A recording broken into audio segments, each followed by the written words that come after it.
Hey, come and visit beautiful BC's west coast. On Vancouver Island, we're going to go out about 3.5 hour drive north of Victoria to Campbell River. And then we're going to go explore the beautiful inlets and fjords of the Desolation Sound area. We'll be traveling with Maple Leaf Adventures Cascadia catamaran, more on that later, and spending 4 nights and 5 days wandering our way through the inlets looking for wildlife and waterfalls and hikes and just access to some of the most amazing scenery that you'll ever find. As we leave Campbell River, we're heading to the unique island and BC park of Mitlenatch, which is in the rain shadow of the Vancouver Island Mountains to the west and creates some unique ecosystems. We're met by Dan on the beach, who has volunteered as a science observer here for the last 15 years. We're in sea blush, pink season, chocolate lilies, blue camas. It's a gorgeous time of year to be visiting the wildlife. And this unique area actually has native cactus that are growing. That's how dry it is. Volunteers for BC Parks live on the island in some pretty rustic conditions here, studying wildlife, including the active pinnipeds, or sea lions and seals. Birds are also studied here from discrete blinds, and this island is in a major migration pathway. As we leave Mitlenatch and head into Desolation Sound, let's have a look at our first night stop on Cascadia. I've described Cascadia in my other videos, but it's a beautiful double-hulled catamaran steel vessel with spacious rooms on board, individual bathrooms, and great views out onto the passing ocean. An evening bespoke cocktail, as well as tremendous food and meals through the day, were all part of the great experience on board this stable ship.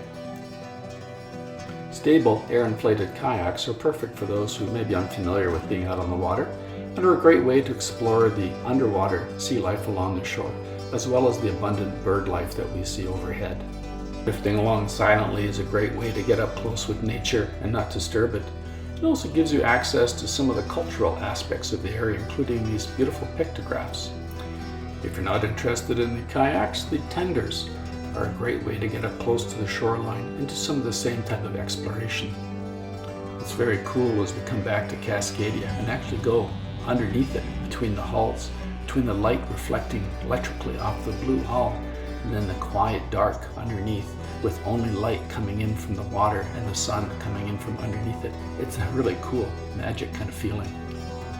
We get on shore for some hiking, across some paths through the giant rainforest type of trees, and some of the unusual rare settlements that occurred in this area back 100 years ago. And Paula leads a quick yoga class on the top deck, although Al looks pretty comfortable just sitting in the hot tub and watching.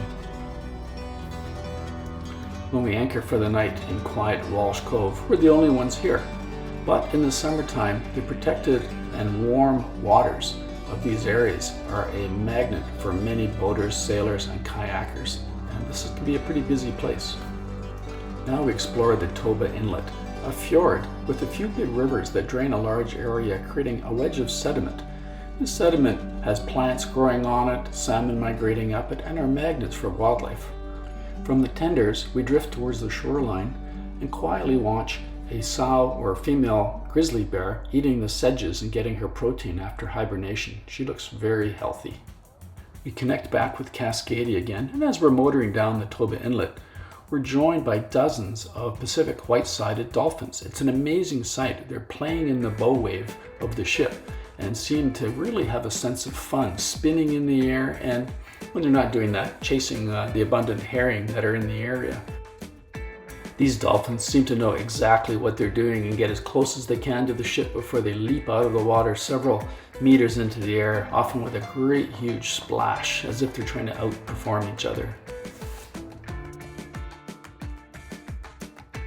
Our tenders quietly sail by some sea lions that seem to be like drama queens up there posing for us.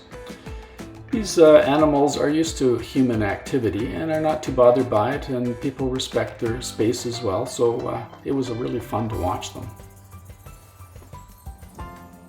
Back into the tender, we start exploring the cliffs along the sides of the fjord at Toba Inlet. There are some beautiful waterfalls, and the skiffs allow us to get right up close to them and feel that some of that fresh spray coming off of the water.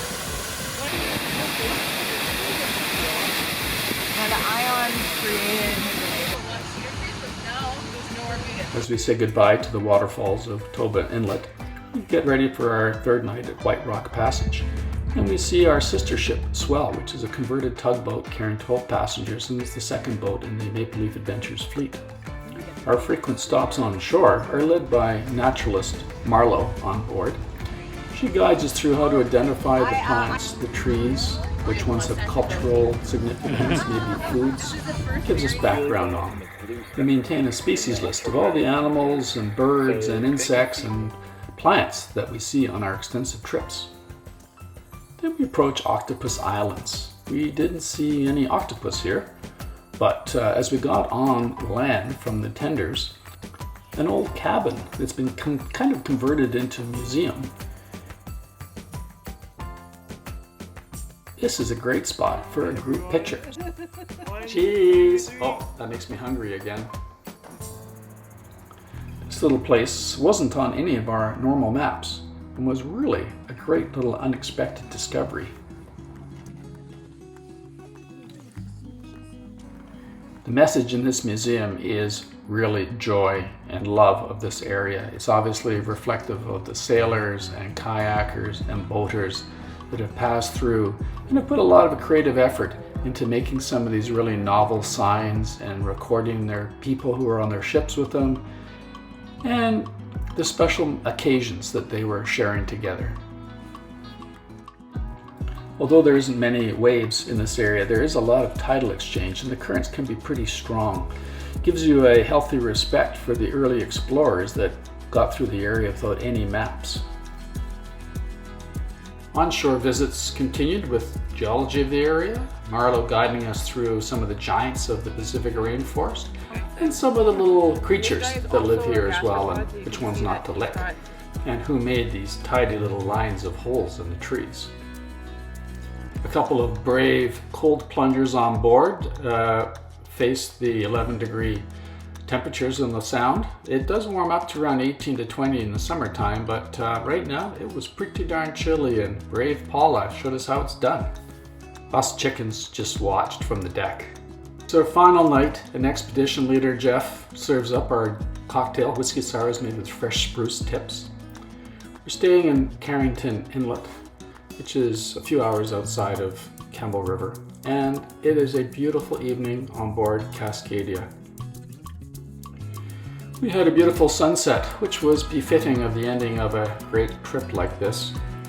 Even though we're only a few hours north of the major city on Vancouver Island and some of the other coastal cities, we felt like we were in a different world. We shared our space with a great crew, with really great guests, with exceptional food and services. Thank you very much, Maple Leaf Adventures, for showing us how to enjoy our beautiful BC coast with a light footprint, an open eye, and a quiet way of listening.